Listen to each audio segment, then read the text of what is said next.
पवार परिवार का बारामती से रिश्ता 55 साल पुराना है। लोकसभा चुनाव हो या फिर विधानसभा चुनाव का चैप्टर, पवार फैक्टर के आगे सारे समीकरण फेल रहे हैं। लेकिन इस बार हालात बदल गए हैं। कल तक साथ रही चाचा भतीजे की जोड़ी अब आमने सामने है और पवार के गढ़ की सियासी लड़ाई मोदी वर्सेस राहुल बताई जाने लगी है। तो क्या 24 के नतीजे बारामती का सियासी इतिहास बदलने वाला है?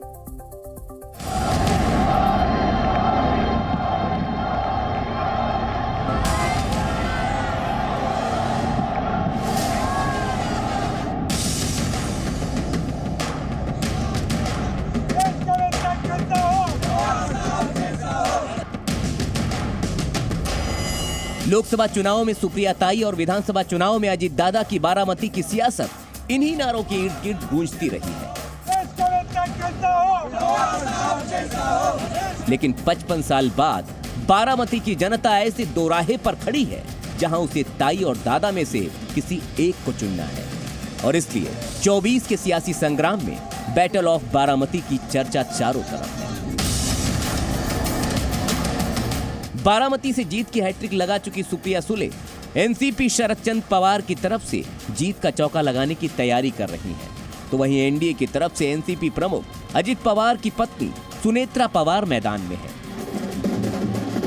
एनडीए गठबंधन के तहत बारामती सीट अजित पवार की एनसीपी को गई है, लेकिन बीजेपी इस सीट को एनडीए के पक्ष में जीतने के लिए पूरा जोर लगा रही है।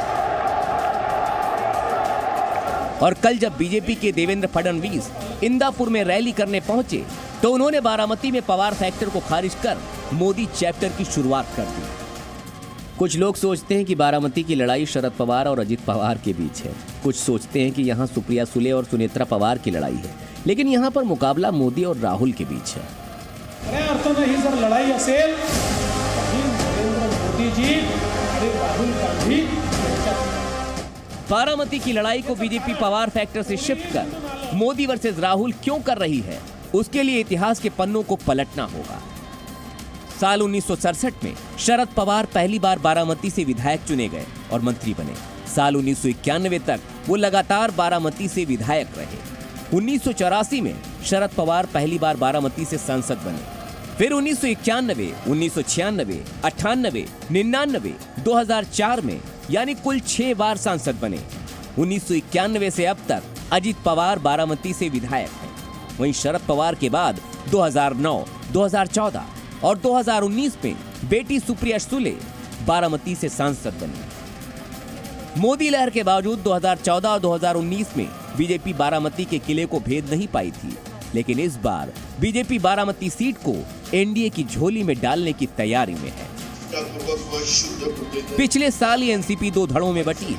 अजित पवार एनडीए में शामिल होकर महाराष्ट्र के डिप्टी सीएम बने, जबकि शरद पवार विपक्षी गठबंधन इंडिया का हिस्सा है। 23 में शुरू हुई विरासत की लड़ाई 24 में बारामती तक पहुंच गई, जब अजित पवार ने राखी बांधने वाली बहन सुप्रिया सुले के खिलाफ सियासी घेराबंदी कर दी और पत्री सुनेत्रा पवार को मैदान में उतार दिया।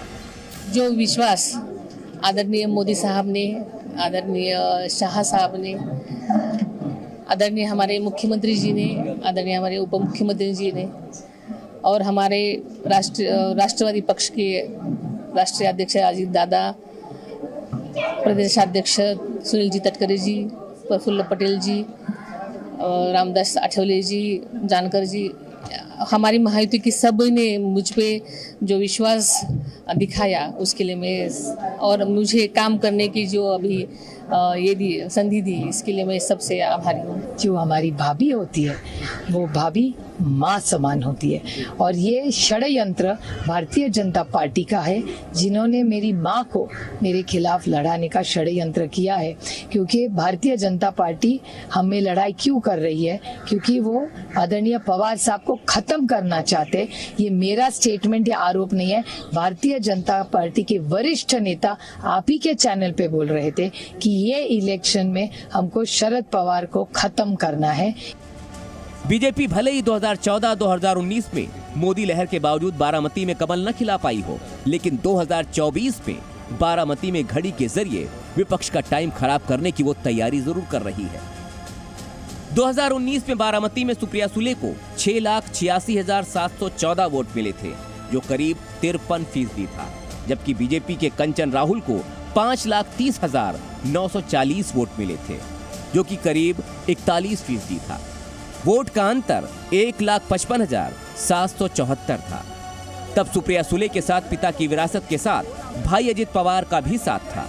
माना जाता है कि एनसीपी के गठबंधन में अजित की पकड़ काफी मजबूत है, और अगर पिछले बार के मुकाबले एनसीपी का आधा वोट शेयर भी एनडीए की तरफ शिफ्ट होता है तो बारामती का समीकरण बदल सकता है और विरासत की लड़ाई में अजित की दावेदारी भी पहले से कहीं मजबूत हो सकती है।